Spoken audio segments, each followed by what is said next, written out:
Okay, the most explosive movie of 2023 so far, Oppenheimer by Christopher Nolan, with some of the most premier and in-demand actors and actresses on set. This had the feel of a big Hollywood get-together because the faces gathered on screen would put a serious chink in the studio's pockets in recruitment fees. But aside that, you cannot complain about the budget when the product is as amazing as this. Every dollar felt justified in this movie that captured the life and the emotions involved in building the world's most famous bomb. First off, hats off to Christopher Nolan, a director who is often known for his complex and mind-blowing plot, who takes the Oppenheimer story, which seems ordinarily straightforward, and weaves an intense story about the lives and politics involved in the Manhattan Project.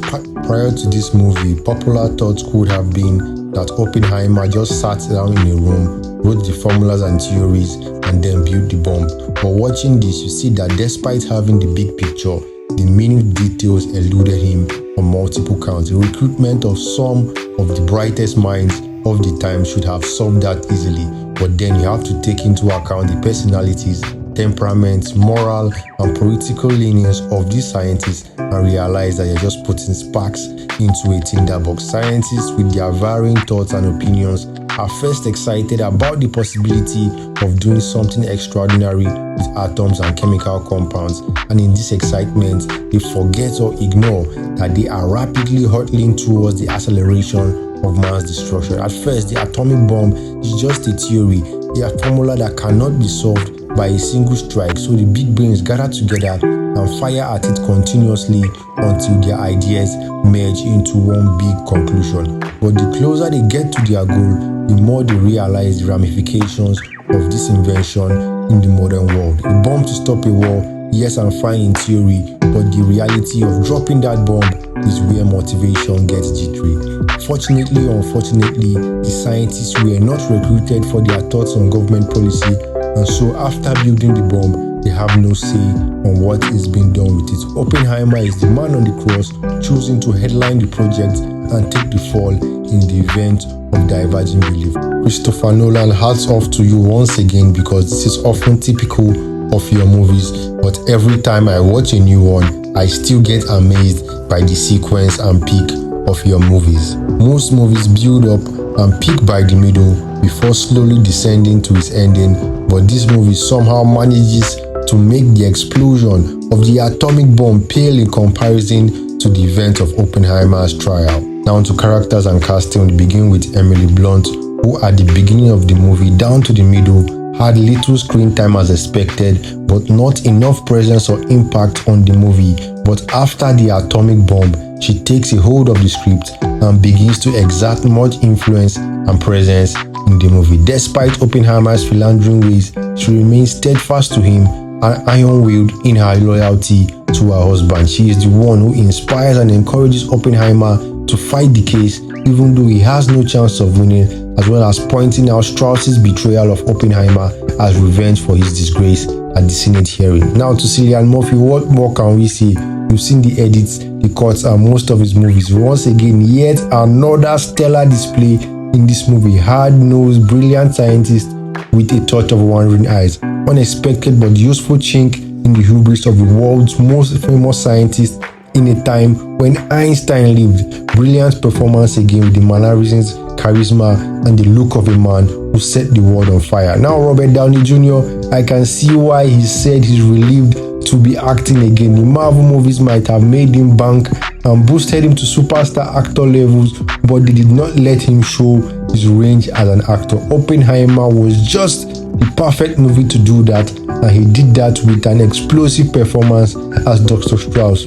Now Jason Clarke as Roger Robb. Now this is one to look out for. His intense cross-examination of Oppenheimer at the security clearance appeal was a thing for the ages. He was visceral, cold-blooded, and as vindictive as he could be as the hatchet man for the council's decision. Watching that scene, I couldn't help but rewind multiple times just to watch his performance in those scenes. Now Matt Damon, what can we say at this point? He's a staple for any serious movie, and every director knows this. Masterful and poised performance as General Leslie. It doesn't take the shine away from Cillian Murphy. but complementing expertly as he seeks to keep a firm hold over the Manhattan Project while protecting Oppenheimer from himself and the excesses of others. Florence Pugh played Jean Tatlock, and I almost didn't recognize her at the beginning of the movie, but she was symbolic as one of Oppenheimer's many interests and diversions. Her ties with the Communist Party, as well as Oppenheimer's wandering eyes, puts paid to any further attachments they could have had. The score or the music was pitch perfect for this movie. In the scene where Oppenheimer is being questioned by Roger Robb, the way the beat rises with the injection of the stamping boots was so perfect. Christopher Nolan, you have once again rocked my world, flipping the scenes between the current events of the Senate candidate hearing and Oppenheimer's security clearance hearing was also an inspired touch by Christopher Nolan, pitting these scenes side by side with each riding in tandem with the musical crescendo was the icing on the cake for such an intriguing movie.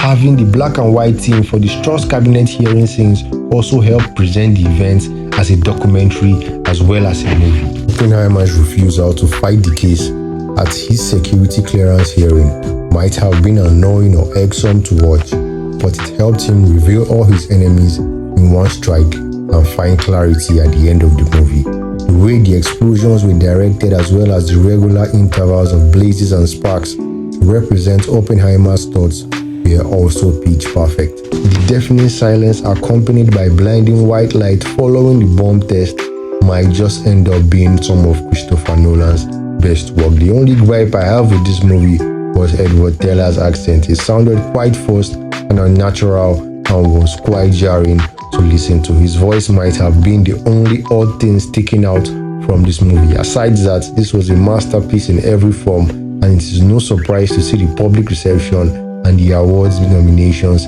it has been racking up. The moment the movie was done, I literally said to myself, movie of the year. As always, Christopher Nolan movies have a heavy and serious tone that lets the audience know that something very grave and important is happening on screen, so they are captivated for the entire duration of the movie, lest they miss out on hidden clues, words, and actions. Oppenheimer is no different. The same tone and gravitas worthy of a movie of this nature are present in this film. The actors, the actions, and direction lets you know that the directors and the producers are not messing around. Christopher Nolan has never been guilty of injecting pointless humor or cardboard dialogue in his movies, and he hasn't done so in this movie. When you see a director who respects his craft and the audience, it doesn't take the whole movie to know it, and Christopher Nolan has cemented himself as one of the greats.